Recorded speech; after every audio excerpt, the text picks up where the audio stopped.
I love reading. I'm absolutely crazy about reading. My friends who know me well know that I can get a little crazy about certain authors and certain books and my yearly book count.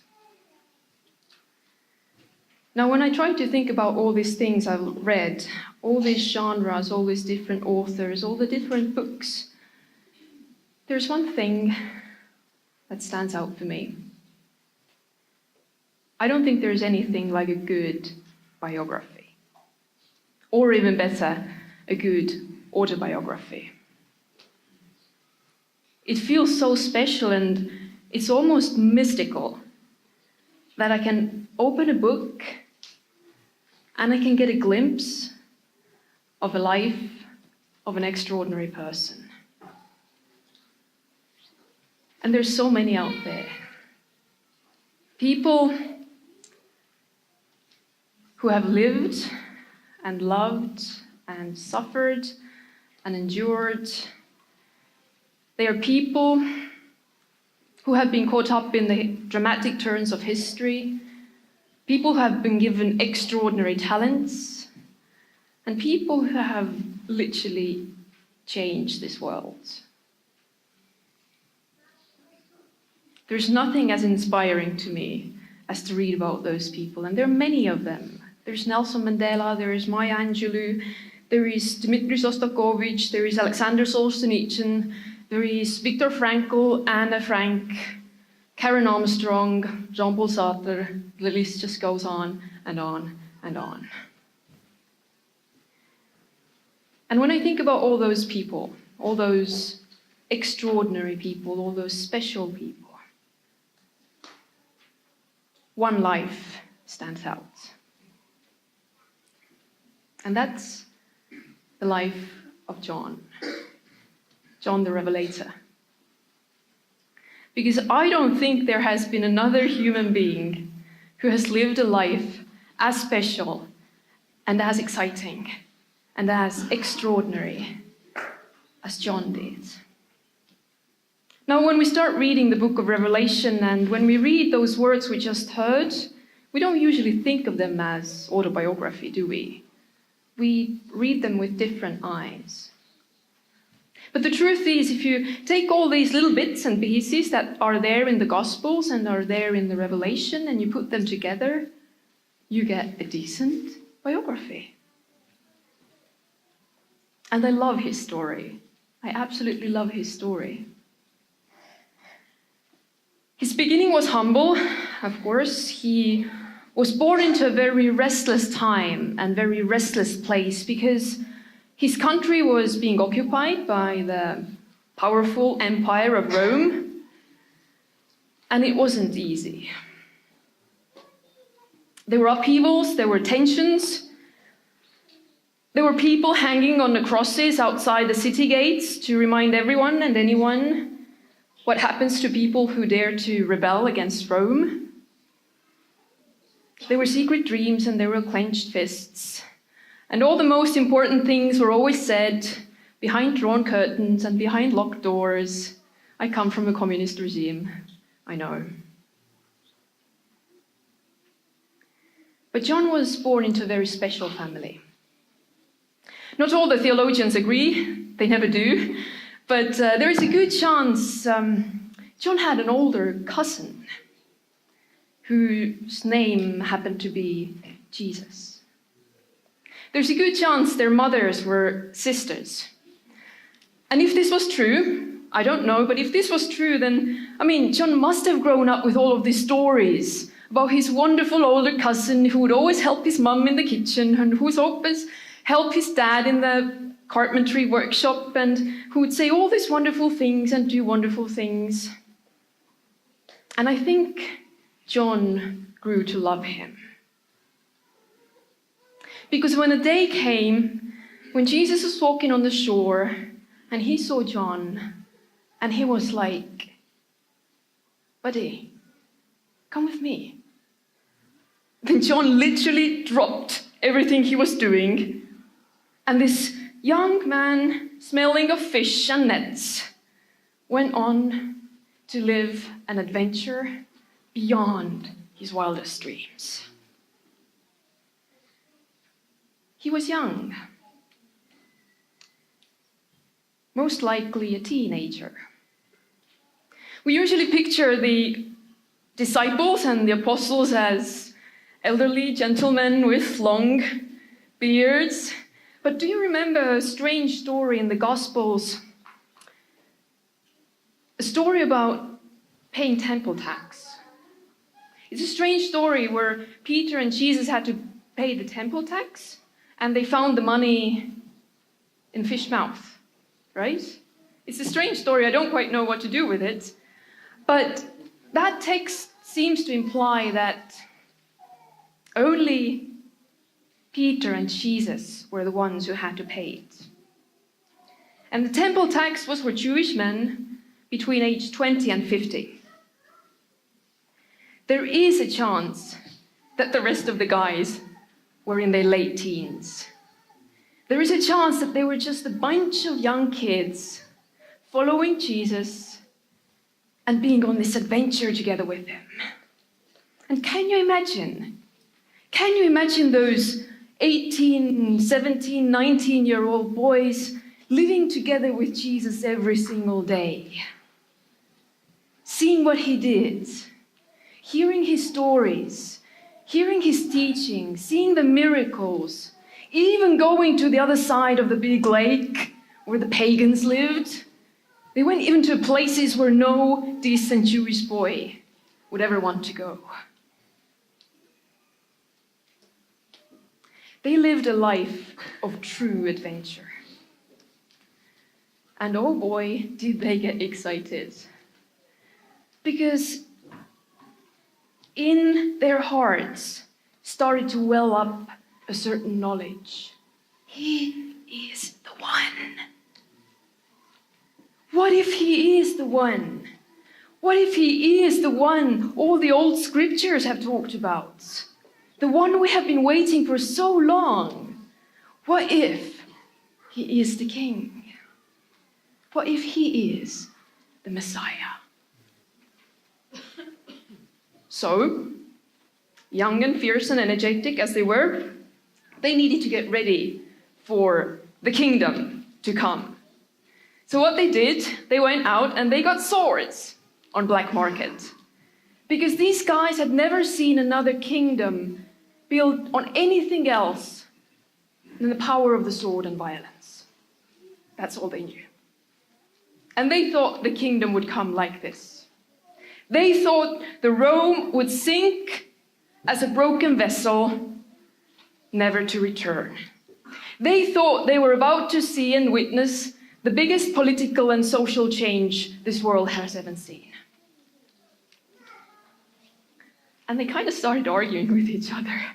You know, you read these stories, first they were very quiet, and then maybe they were not that quiet anymore and that private anymore, because they were like, so who's going to be more important? The kingdom is about to come. Who is going to be the minister of foreign affairs? Like, who's going to occupy which role? They thought the kingdom was about to come. And then finally, Jesus started to make his way to Jerusalem. And the guys were, yes, it's coming. And we are part of it. How exciting. What a life.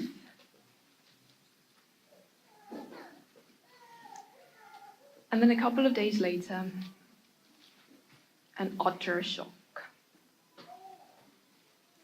Jesus is as dead as a doornail. And it was such a shock, they couldn't even figure it out. Like, they couldn't even begin to understand what had gone wrong and where. They couldn't understand how their own friend had betrayed him.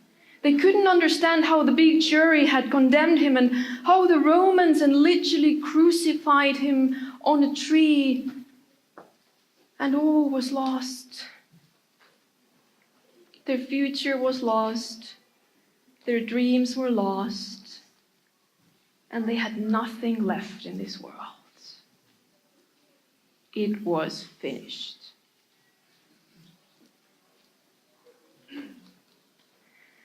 And before John and his friends had time to start processing their grief and the loss, another shock. The women came with very confusing news. The women came with the news that the tomb was empty and that they had met guys who had told them not to look for the living among the dead. And all my days, John would never in his life forget the sprint to the tomb. He ran out of Jerusalem as a cannonball. He ran as if his life depended on it. And who knows, maybe it really did depend on it. And then Jesus. Jesus himself among them, flesh and blood, the marks of insane whipping on his back, and the marks of those massive nails on his hands and feet. And things started to shift for John.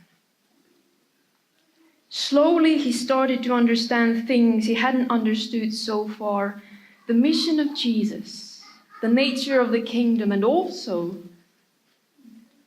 the task in front of them now.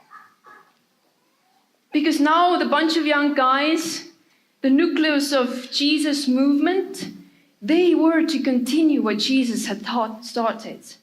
Now they were to say and teach everything Jesus had said and taught. And now they were to repeat every single miracle Jesus had done. And can you imagine this group of guys, barely 20 years old, in Jerusalem, facing this task? And then again, of course, Jesus left them again. But he left differently this time. And he left with a promise: I will come back for you. And now in front of John and his friends were years of hard work. And God knows they did their best. They went out and preached and taught and healed like Jesus had preached and taught and healed. But it was not easy. And one by one, John saw his closest friends either getting killed or embarking on journeys they would never come back from. They would take the precious message about Jesus and they would never in their life come back. They would pay for the message with their lives. And I can imagine how lonely it must have felt for John when he finally realized that he was the last man standing. And he worked like crazy. He worked year after year and decade after decade, and he did his best.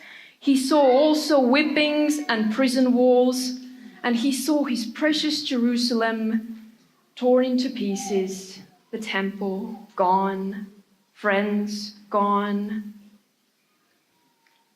And it was hard work. And I can imagine how John would sometimes have to use all his mental energy to picture the face of Jesus and to remember the sound of his voice. Because 50 years had passed and he was old and Jesus had not come back. What on earth was keeping him? Why wasn't he coming back for them? John was old and tired. And then, of course, one day, he was taken a prisoner again, and he was sent to a prison island It was a rough place. It was a rough place where rough men lived and fought for their life.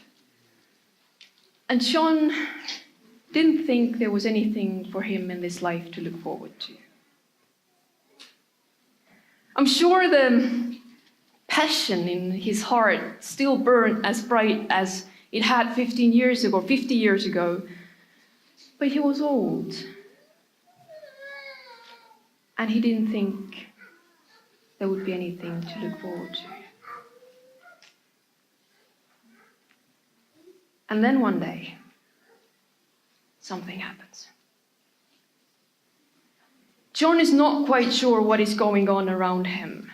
John doesn't quite understand what is happening around him, but it seems to be that he's not in his usual place anymore. It's as if he's in a different world or in a different dimension.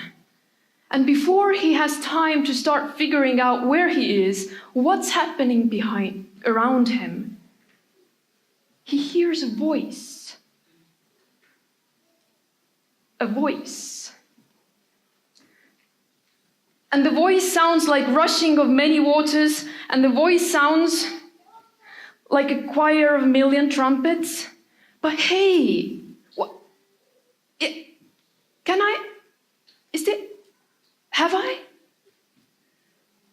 Have I heard this voice before? Isn't this a familiar voice? Don't I know whom this voice belongs to? Could this be? And John turns around. And there he is. Jesus. His cousin. And I think there has not been a reunion in the whole history of this world as great as this. Because that was two old friends getting together again after all these years. But things have changed. Things have changed so much since the last time these two men met. Because John is no longer this energetic teenager with a sword put somewhere, so that Jesus wouldn't see. And Jesus is no longer this young rabbi with dusty feet and funny stories to tell. He is this massive, powerful, glorious, almighty King and Lord of the universe. And it's too much for John. It's literally too much for John's old mind. He collapses, he faints, and he's there like dead. And then comes Jesus, and he puts his hand on John, and he says, "Hey, buddy, it's me, Jesus, your cousin, your old friend. Don't be afraid, John, there's nothing to be afraid of. I was dead." Do you remember that, John? Oh, you must remember, John. You were the only one from our gang who actually had guts to be there, to see me die. You remember me dead. You remember me hanging on that cross, naked, beaten half dead, spat on, and humiliated beyond words. You remember me dying.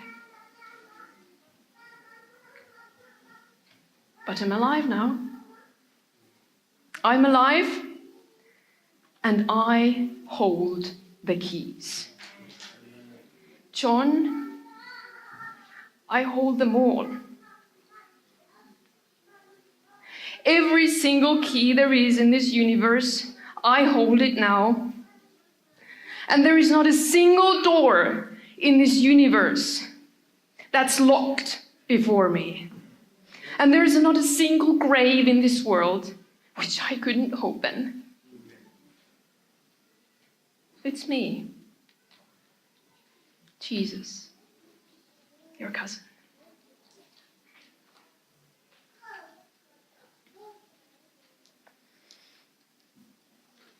And it's true, of course. It's true that the lines of Jesus' face sometimes get blurry for us too.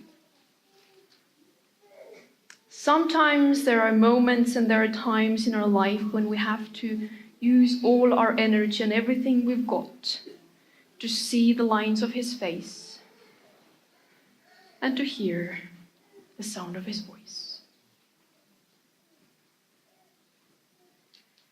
Sometimes his face gets buried under big things, dramatic things, big losses and big tragedies that we sometimes face in this world. I've shared during that week my own story of my losses as well. But let's be honest, most of the time there's nothing big and dramatic happening in our lives. It's just mundane, everyday life from one day to another. And I think Jesus' face gets buried under that stuff more often. We're just so busy. There's so many places we need to go. There's so many things we need to do. There's so many people we need to look after. And we cannot see his face. And that's all right. Happens to the very best of us. But that does not in any way diminish the fact that the day is already on its way. That glorious day when we finally see that face that we have learned to distinguish among all the other faces in our life. That day when we finally hear that voice that somehow we have learned to distinguish among all the other voices in our life. And what a day it will be. It will be a day when the burdens will be lifted, and a day when rewards will be given, and a day when all the tears will be wiped away, and death will be no more, and mourning will be no more, and crying will be no more, because if the old order of things has passed away.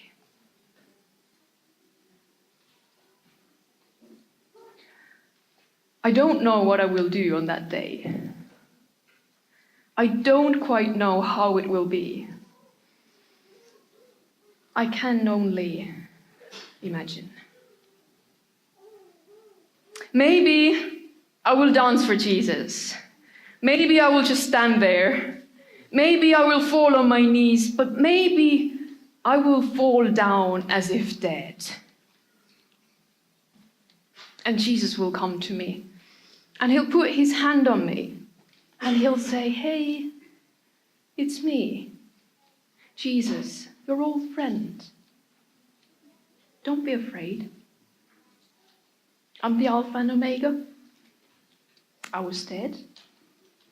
I was dead because of you, but, let's not talk about that today. I am alive. And I hold the keys."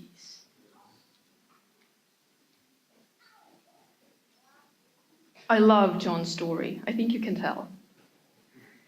I love John's story for many reasons. And one reason why I love his story so much is that my story and John's story will have the same ending.